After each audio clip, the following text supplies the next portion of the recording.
Magandang gabi, mga nakikinig sa Ulap Noir.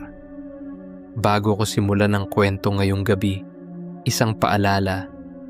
Ang mga pangalan at lugar ay binago upang maprotektahan ang mga taong sangkot. Pero ang kwentong maririnig ninyo ay batay sa totoong pangyayari. Isang lihim na hanggang ngayon, pinipiling itago ng isang baryo.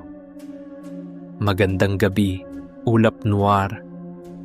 Itago mo na lang ako sa pangalang Rico. Isa ako sa mga taong naniniwalang hindi lahat ng kwento ng matatanda ay katang-isip. Kasi isa ako sa mga nakaranas ng isa.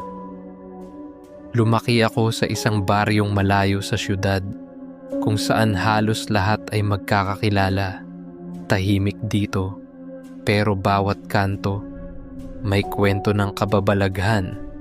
Pinakakinatatakutan ng lahat, ang Puntod Bay. Sabi ng matatanda, huwag kang pupunta doon kapag papalubog na ang araw. Dahil sa oras na madilim na ang paligid, doon daw dumadaan ang mga nilalang na kumakain ng laman ng tao. Noong isang linggo, 3 kaibigan ko ang nagyaya, Louis, Ben at Marjorie. Gusto lang naming maglakad sa baybayin, magpicture para sa social media. Tahimik ang paligid, wala kang maririnig kundi hampas ng alon at iyak ng uwak. Doon sa buhangin, may nakita si Luis. Isang pulseras, itim, kahoy, hugis kabaong. May nakaukit na mga kakaibang simbolo.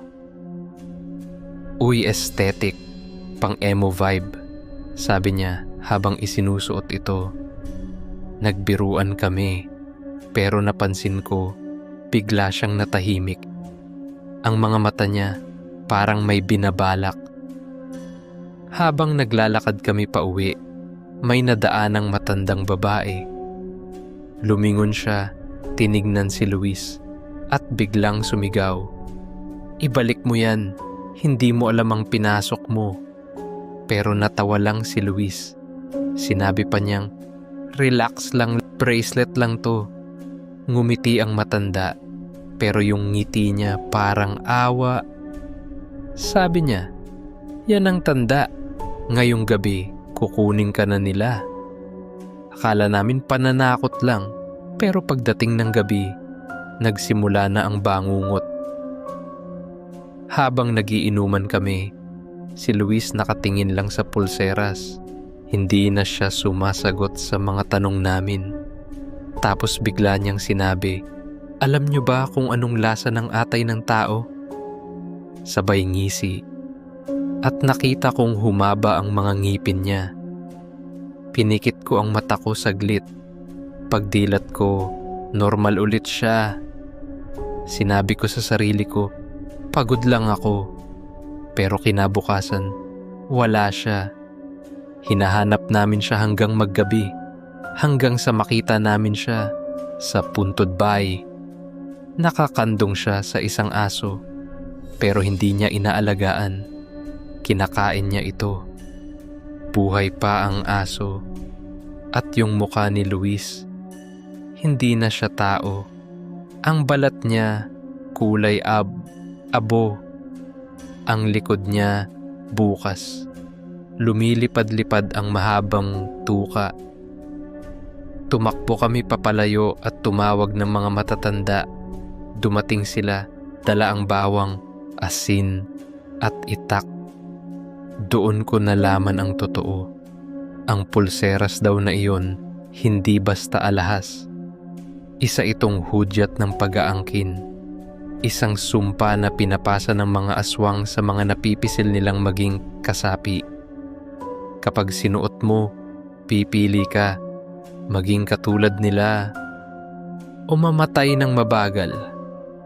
Gabing iyon, narinig namin ang ungol ni Luis mula sa gubat. Sumugod kami, dala ang lampara. Nakita namin siya, nakabitin sa puno, kinakain ang sarili niyang laman. Pero bago namin siya maitaboy gamit ang asin, Tumingin siya sa akin, ngumiti, at bumulong. Ikaw ang susunod. Sabay tumalon sa dilim.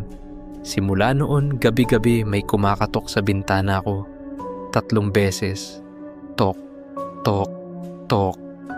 Pagsilip ko, wala. Pero may iniwan.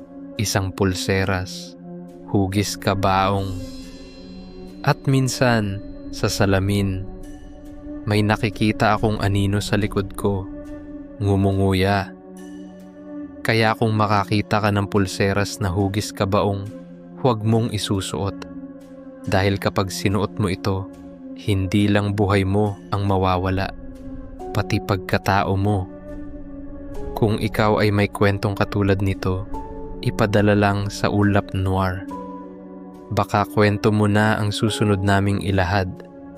Ako si Jovi ng Ulap Noir, at hanggang sa muli nating pagkikita, kung magigising ka pa, subscribe for more true Pinoy horror stories tuwing gabi sa ilalim ng ulap.